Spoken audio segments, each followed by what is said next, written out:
Did Trump secretly turn diplomacy into business strategy? And more importantly, did it actually work? Because once we connect all the pieces, this entire China visit starts looking very different. Welcome to Finance Support System. When Donald Trump landed in China, something felt different. This wasn't just another presidential visit, because standing behind him were not only diplomats. America's most powerful CEOs had arrived too.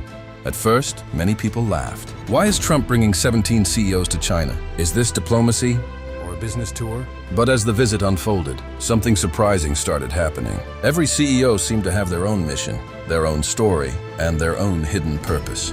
And by the end of this visit, what looked unusual in the beginning actually started making sense. Was this the beginning of a better chapter between the world's two largest economies? Let's decode what really happened. But here's the real question.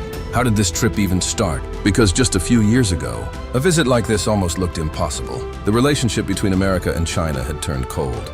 Trade wars, tariffs worth billions, technology restrictions, the AI race, semiconductor tensions, and growing military concerns around Taiwan. At one stage, it felt like the world's two biggest economies were slowly pulling apart. But then something changed. Both sides quietly started realizing something uncomfortable.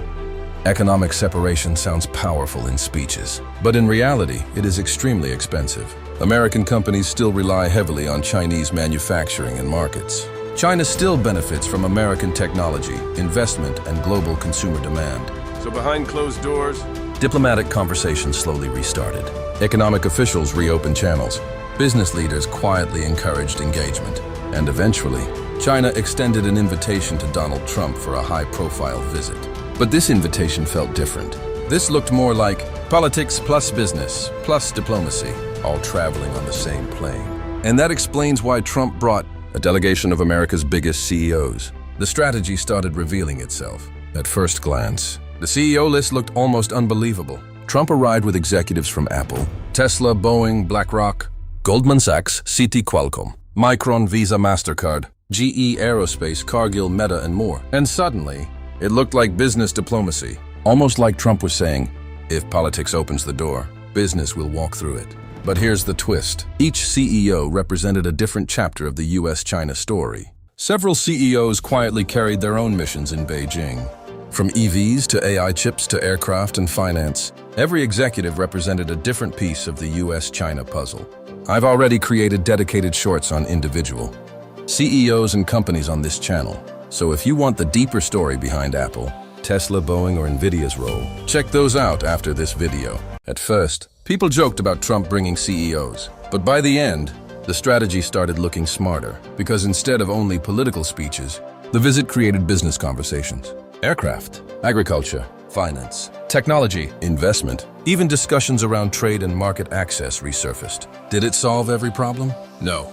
Major issues like AI rivalry and Taiwan remain difficult, but diplomacy rarely changes everything overnight. Sometimes, it simply creates momentum. Now comes the big question. Will China make a similar visit to America next? Nothing is guaranteed yet, but after this visit, the possibility suddenly looks much stronger. Why? Because diplomacy usually works like a bridge. One side visits first, trust slowly builds, then comes the return visit. And if China eventually visits America, don't be surprised if it happens in a similar style.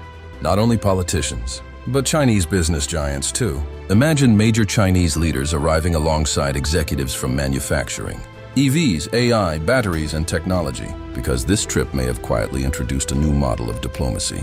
CEO diplomacy, where governments talk about politics, but businesses help turn conversations into real economic outcomes. And honestly, if both countries keep competing while still cooperating economically, the biggest winners may not be just America or China.